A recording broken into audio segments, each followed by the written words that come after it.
কোরআন নাজিল হওয়ার আগে আরো আসমানি কিতাব দুনিয়ার বুকে নাজিল হয়েছিল। বড় বড় চারখানা কিতাব, তাওরাত, জাবুর, ইনজিল, 4 নম্বরে কোরআন। বলেন না সুবহানাল্লাহ। সমস্ত কিতাব একবারে একসাথে নাজিল হয়েছে, একবারে। হযরতে মূসা কালিমুল্লাহ আল্লাহ তাবারাকা ওয়া তাআলার আদেশে তুর পাহাড়ে, তুর পর্বতে ইবাদত বন্দেগী করার জন্য চলে গেলেন। ইবাদত বন্দেগী চলতেছে, একাধারে 30 দিন পর্যন্ত ইবাদত বন্দেগী করলেন। প্রতিদিন রোজা রাখলেন, ইবাদত বন্দেগী করতেছেন। সেই সময় বিধান ছিল রোজা অবস্থায় মেসওয়াক করলে রোজা ভেঙে যায়।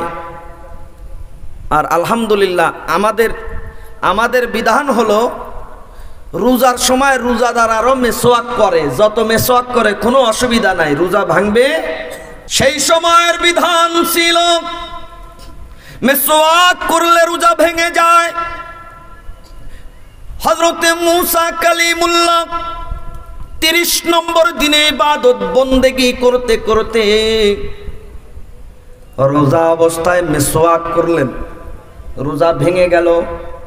আল্লাহ তাবারাকা ওয়া তাআলা বললেন, আরো 30 দিনের সাথে 10 দিন বেশি তুমি কাফারা স্বরূপ এখানে তুর পাহাড়ে ইবাদত করো।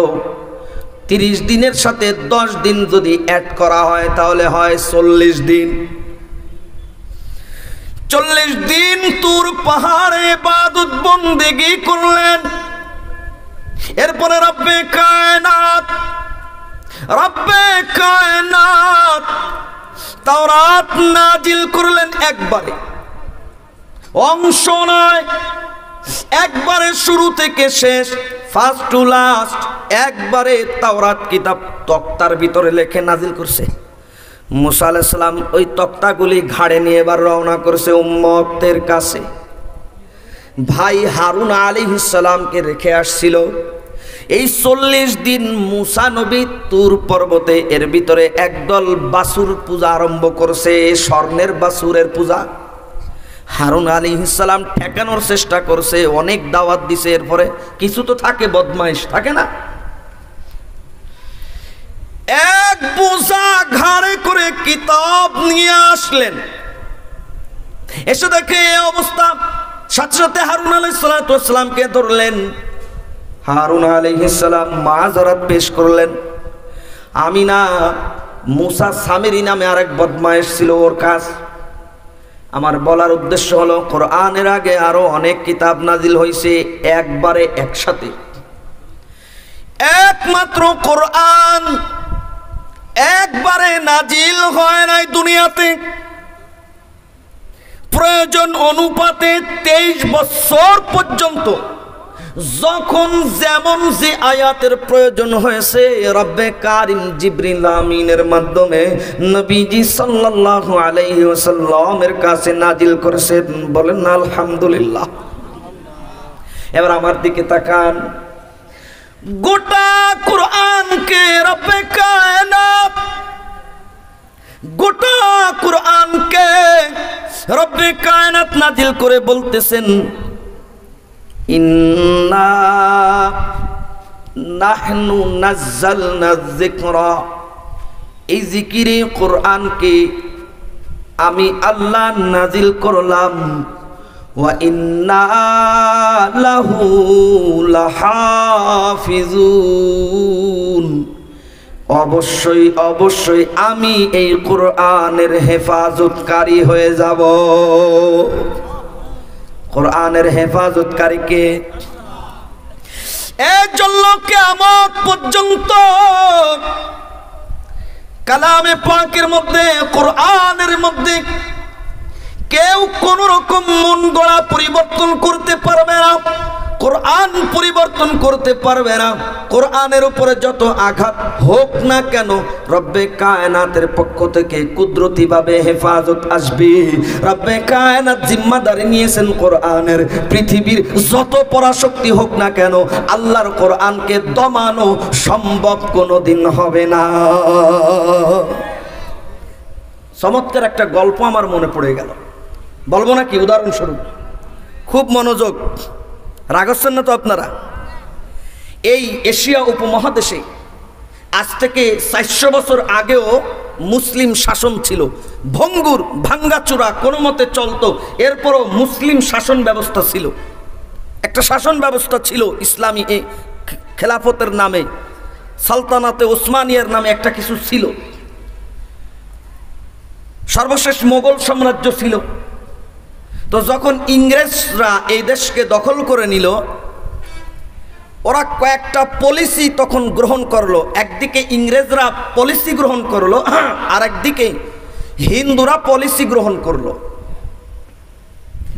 যেহেতু এই হিন্দুস্তানে, এশিয়া উপমহাদেশে 850 বছর পর্যন্ত মুসলমান শাসন করছে। শাসন 850 বছর। কত বছর?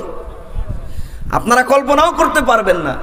হিন্দুস্তানের এক একজন বাদশাহ এমন অতিবাহিত হয়েছে, যেই বাদশাহ আল্লাহর নবীর নাম বিনা ওযুতেও জীবনে নিতেন না, নেন নাই কোনোদিন। হিন্দুস্তানের এক বাদশার ঘটনা আছে। ওই জামানার, আমি সংক্ষেপে বলতেছি, ওই জামানার বহুত বড় একজন আল্লাহর ওলি, যার নাম হলো বখতিয়ার কাকি রহমতুল্লাহি আলাই। তিনি ইন্তেকাল করছে। তিনি ইন্তেকাল করার আগে একটা ওসিয়তনামা লিখে গিয়েছে।